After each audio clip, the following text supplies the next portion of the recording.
So my name's Emma. I work in sustainability and at the moment in sustainable finance. Um, I was at St Andrews University between 2018 and 2022, and I studied maths and physics. Yeah, So very thank you. excited to be here. Thank you. And why did you decide to go to St. Andrews? So St Andrews was kind of always at the top of my list. Mhm.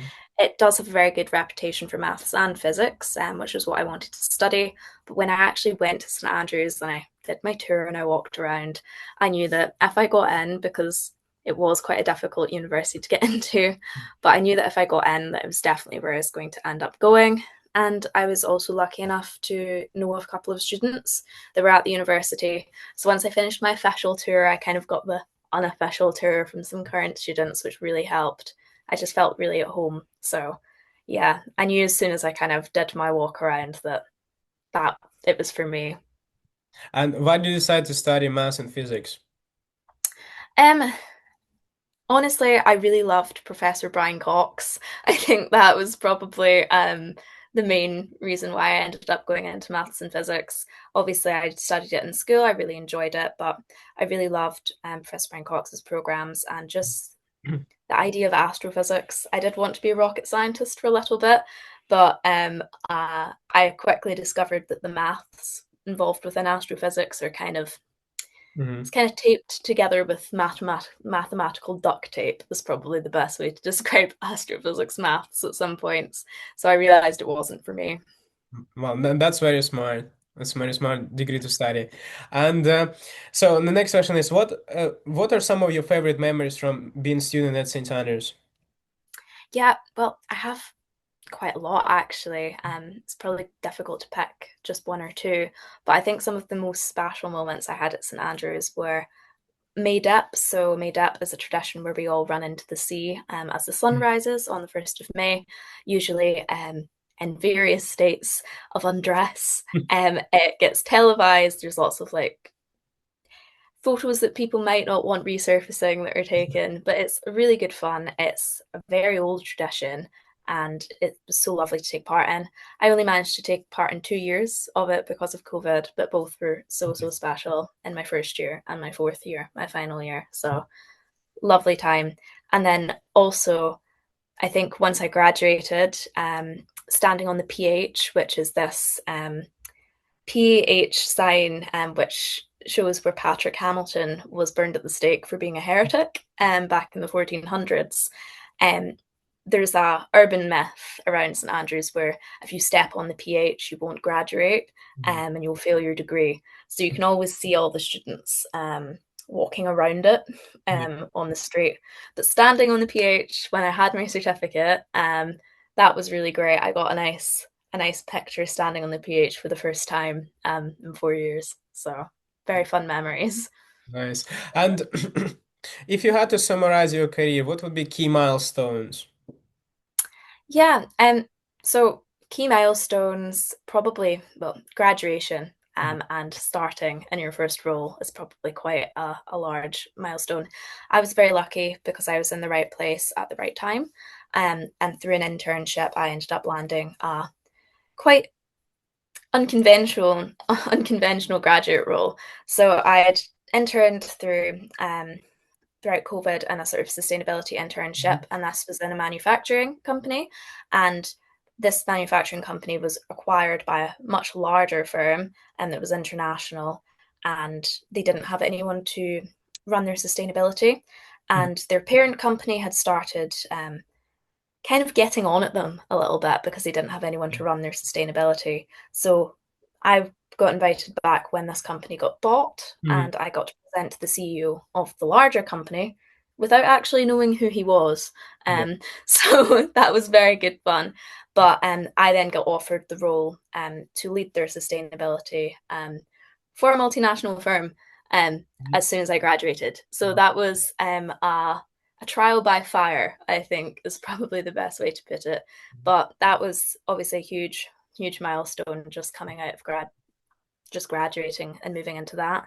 I think my next milestone was starting at Cranfield University. So I've Mhm. been doing a master's degree and it's actually just finished in July.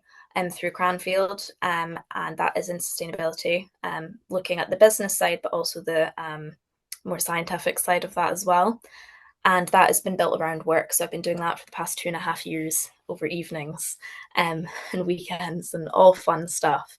But it's really helped give me a bit more of an academic grounding in the area, which was very helpful going into a more senior role. So That's very impressive. Very well done. And what is your current role and responsibilities? What do you do every day? So I'm in the sustainability team within the corporate and commercial bank at Santander. And sustainability is never boring. You never have 2 days that are the same. But my two kind of larger responsibilities at the moment is I'm currently leading a project to improve the sustainability data around our financed emissions, around our PCAF score. So that's basically how good your data quality is. And it's specific to banking, that methodology. So I've been leading a bit of a data improvement project there. And I'm also involved in the governance forum and the kind of maintenance of the governance forum around green lending within the UK. So that is like minutes, that is your agendas, that's making sure that everything's saved down in the right place, especially for confidential projects. And it sounds very it can sound a bit glamorous, but most of the time that is just running data analysis, chasing people, lots and lots of chasing people on emails, making sure everyone has the right meeting packs, and also chasing a lot of procurement teams, IT teams, etc. So yeah. Very interesting. And you also worked with organizations like Kindness and Young Women's Movement. Could you please tell us more about it and why did you get involved? Yeah, so those are all third sector organisations, and I've always been really involved within charity in the third sector. Um, this year actually marks a decade worth of fundraising for Marie Curie for me. Hmm. So my family and I, because I do a lot of voluntary work with my family as well, um, we are hiking the Great Wall of China for Marie Curie, in April next year, to mark that 10-year anniversary. And a lot of that fundraising has been done in memory of my late grandfather. So I've always been involved within charity since a young age. Kindness was more during COVID. So kindness only really started slightly before COVID, and it's a poverty relief and homelessness charity around the Glasgow area.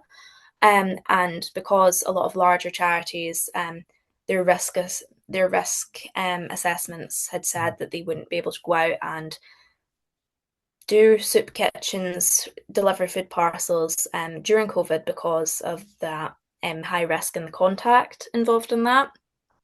It meant that there was a lot of people that unfortunately were falling through the cracks during COVID. Hmm. And we were there as a kind of stopgap organisation because we were quite small and we were able to be quite agile and we were able to still go out. Hmm. It was more on the individual volunteer whether or not they were wanting to go out or not. So myself, my mum, she's actually now a trustee at Kindness, but we both started to get involved. My dad and my younger brother also were involved for a little while as well. But it was a really productive thing to do during COVID, and it's something I've continued on throughout university when I've been back home, and also now that I've graduated, I do help out a little bit more, and I do a little bit more advisory work in sustainability there, which it usually is helping answer questions for funding applications, a little bit to do with like board advisory, that sort of thing. Hmm. It's kind of where I step in there on the sustainability front. But I still do a lot on the ground as well. Hmm. And the young women's movement has been a relatively recent one for me. So that is, I think I've been part of the advisory collective since February now. And that is a charity that is all about gender equality across Scotland for young women and girls, Hmm. and people that identify that way. And we do quite a lot of advisory work for the Scottish Government. So I've not been involved for a huge amount of time. And because I've had my thesis on at the same time, I've not been able to get really stuck in. But I'm quite excited to get stuck into a few upcoming projects. So That's very impressive. And the next question is, ECG is evolving rapidly. What advice do you have for students who are looking to get into that field? Yeah, and so I think students have some huge advantages at the moment. To be honest, you're young, you're enthusiastic, and you can use both of those things to your advantage when trying to get opportunities within industry because you are young and you're enthusiastic and you probably have some pretty good ideas thinking outside the box. People will want to talk to you and people will want to help you.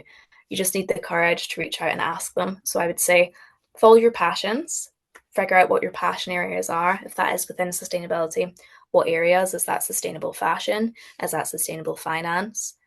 Hmm. Is that more on the social side of sustainability? Is it nature? What are your passion areas? Find some people that work in those areas and say, hey, I really admire what you're doing. Is there any advice that you could give me? Is there any books that would be a great read? What inspired you to get into this field? What led you into this field? A lot of them will be pretty free for a coffee chat, right? So there is a website that's called Open Door Climate, and that is a website where you can go on and you can actually have a look to see what professionals have signed up to this, and you can go in and you can book a coffee chat with them or send them an email directly. Their contact details will be listed on there, and ask, hey, what? How did you get into this field? How can I get into this field? It's kind of a good mentor type network Hmm. there. I know that there's some stuff out there specifically for women as well. Hmm. I think She Changes Climate does a mentorship scheme, which they're active on LinkedIn. I think they Hmm. will have a website as well, but they do a relatively international mentorship scheme. So there's Hmm. lots and lots out there. It's just having the courage to go and have a look and having the courage to go and ask people maybe for a little bit of their time. Thank you very much for this advice. So are there any books or podcasts you would recommend for our students? Mhm. Yeah, so books and podcasts. There's one that I found really helpful moving into finance, and it's more on a Mhm. personal investing sort of side of things. But there's a podcast, book, and also like Instagram content creator called Friends That Invest. Previously, they were Girls That Invest, and then they've changed their name to a more gender neutral version. But they're specifically looking at giving investing advice and Mhm. also just personal finance advice to people that might not feel comfortable in those spaces. So that can be people that are women, people that are falling into those minority brackets. But that's been a great way for me to get a little bit more comfortable with the finance side of my role rather than just the sustainability side of my role. Um, Obviously for books, anything by David Attenborough, TV Mhm. books, Life on This Planet, I think it is. Let me just double check that before I quote it. Um, yeah, okay. Life on Our Planet by David Attenborough is a really great book, and that shows really how the world has changed and how the environment has changed within his lifetime. Every Mhm. chapter he counts down on the amount of wild space and wildlife that is left on the planet. And you can see the deterioration as time goes on. That's a really impactful one. If you're looking for something that's about language and nature, Braiding Sweetgrass is a really great Mhm. read. And more on the economics and business side of things, Donut Economics is a really good one, and that's the Mhm. cornerstone of a lot of business sustainability theory. Um, Plenty more I could give, but another good resource potentially for students is there is an event series called People Planet Pint that goes on across the UK, where it's aimed at connecting sustainability professionals or people that are passionate about sustainability, and it's just pub events. They're free, so I think they have a website and they've also got an Eventbrite sort of series. But if someone was looking to get into sustainability, that's probably a really good networking space for them as well. Yeah, that's thank you very much for this advice. And the last question is, what advice would you give to your younger self? Oof. I think so. I grew up as being a little bit on the nerdier side. I went to study maths and physics. I was big into school and academics when I was younger, and that is great. and I learned a lot. I work a lot within data now, but what I've realized throughout my corporate career and also my personal life is that what really makes the world go round is people. It takes people Mm, to run businesses, it takes people to run charities, it takes yeah. people to run pretty much anything. Yeah. And really brushing up on those people skills and being able to network is probably one of the most important things that you Mm, can learn. Those interpersonal skills will get you just as far, if not further, than a lot of those more academic and more on the nerdier side, your data science skills. It's great to have both, but yeah, people skills are very, very important. So I'd probably tell my younger self maybe to lay off the books a little bit and get out in the real world. Thank you so much.